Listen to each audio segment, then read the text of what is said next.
Assalamualaikum warahmatullahi wabarakatuh. Welcome back to my YouTube channel Poppy Amalia. Pembahasan bicara mengenai mimpi. Apa mimpi besarmu? Oh, bukan mimpi besar untuk ngelihat ke future.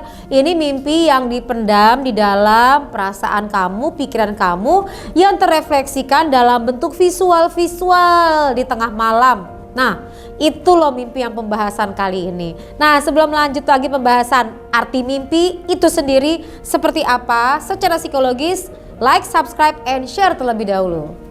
Aku tunggu, terima kasih. Kita langsung yuk pembahasannya berikut ini mengenai mimpi.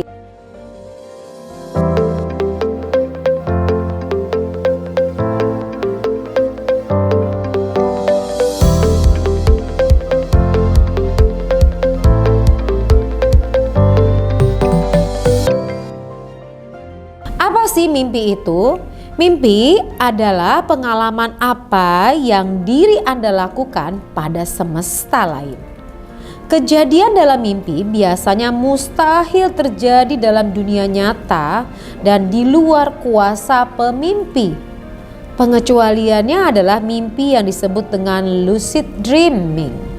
Dalam mimpi yang demikian, pemimpi menyadari bahwa dia sedang bermimpi saat mimpi tersebut masih berlangsung dan kadang-kadang mampu mengubah lingkungan dalam mimpinya serta mengendalikan beberapa aspek dalam mimpi tersebut. Pemimpi juga dapat merasakan emosi ketika bermimpi, misalnya takut dalam mimpi buruk. Ilmu yang mempelajari mimpi disebut dengan oneurologi. Bermimpi saat tidur merupakan hal yang dialami setiap orang. Meski masih banyak yang bertanya-tanya mengenai alasan dibalik mimpi saat tidur. Beberapa peneliti telah mengungkapkan bahwa mimpi merupakan bagian dari proses informasi dan juga emosi seseorang. Ada 5 alasan loh yang diyakini secara umum mengapa kita bermimpi saat tidur. Apa saja sih? Mimpi saat tidur merupakan bagian dari representasi keinginan seseorang loh. Hal ini diungkap lewat teori rebound mimpi dari Sigmund Freud. Menurut Sigmund, mimpi tidak hanya berupa keinginan tetapi ada motivasi dan proses berpikir di bawah sadar seseorang. Yang kedua, membantu memproses informasi loh guys. Wah, hebat banget ya. Alasan dibalik seorang bermimpi ketika tidur adalah agar memproses informasi. Hal ini diungkap lewat teori mimpi aktivasi sintesis oleh J. Allan Hobson dan Robert McCarthy. Teori ini mengatakan bahwa fase REM atau Rapid Eye Movement saat tidur akan memicu kerja amigdala dan hipokampus di otak. Keduanya akan mengirim impuls listrik yang membantu dan menyusun pikiran acak, ingatan visual dan kejadian yang dilihat dari mimpi. Setelah bangun dari tidur, otak aktif mengumpulkan informasi dan membentuk narasi yang kohesi. Hal ini memudahkan seseorang memahami informasi yang didapat dari mimpinya. Yang ketiga, memproses memori atau ingatan. Teori memproses informasi ini menyebut bahwa mimpi membantu seseorang memproses data dan ingatan dari hari sebelumnya loh. Beberapa ahli mimpi mengatakan teori ini menunjukkan bahwa mimpi dapat meningkatkan daya ingat seseorang. Mimpi membantu seseorang mencari ingatan mana yang ingin disimpan dan dibuang. Yang keempat, meningkatkan kreativitas loh. Jadi mimpi dapat membantu memecahkan masalah, meningkatkan kreativitas diri kita. Jika kita adalah seorang seniman, mungkin sering terbangun oleh ide brilian dan karya seni. Ini karena ketika sedang bermimpi, kita diizinkan untuk berkeliar dimanapun seperti yang kita inginkan. Tidak ada batasan. Jadi, kita dapat mengeksplorasi potensi tanpa batas. Yang kelima, refleksi dari hidup seseorang. Anda pernah nggak mendengar orang mengatakan bahwa mimpi adalah cerminan dari kehidupan nyata? Hal ini didukung oleh hipotesa kontinuitas. Dikatakan bahwa mimpi tidak menunjukkan efek langsung dari insiden dalam hidup kita, tetapi membagi menjadi beberapa bagian yang berbeda. Nah guys, kamu sudah tahu sekarang mengenai mimpi itu sendiri dan penjelasannya lebih lengkap lagi. Jadi silakan kamu cerita tentang mimpi kamu semalam. Mungkin ada mimpi yang baik atau mimpi yang menakutkan. Tuliskan di bawah ini ya.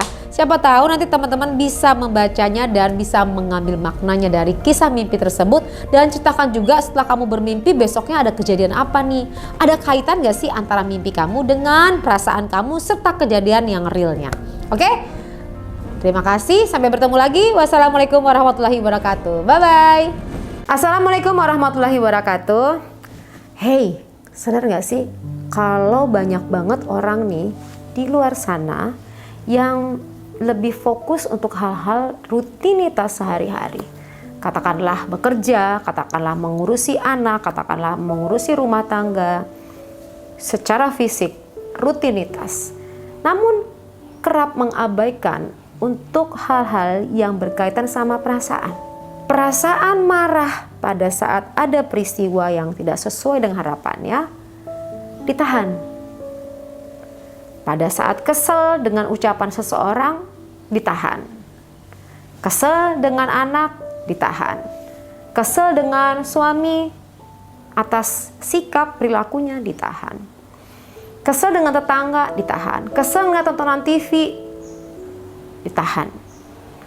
Di sini di backup oleh tenaga-tenaga ahli secara profesional, master psikolog di sini yang akan menghandle persoalan kamu dengan pengalaman-pengalaman tinggi dan expert di bidangnya. Dan ini bisa dilakukan secara online. Tidak perlu bertatap muka, tapi bisa diselenggarakan secara online. Jadi privacy dan tidak ada satu orang pun yang tahu persoalan kamu.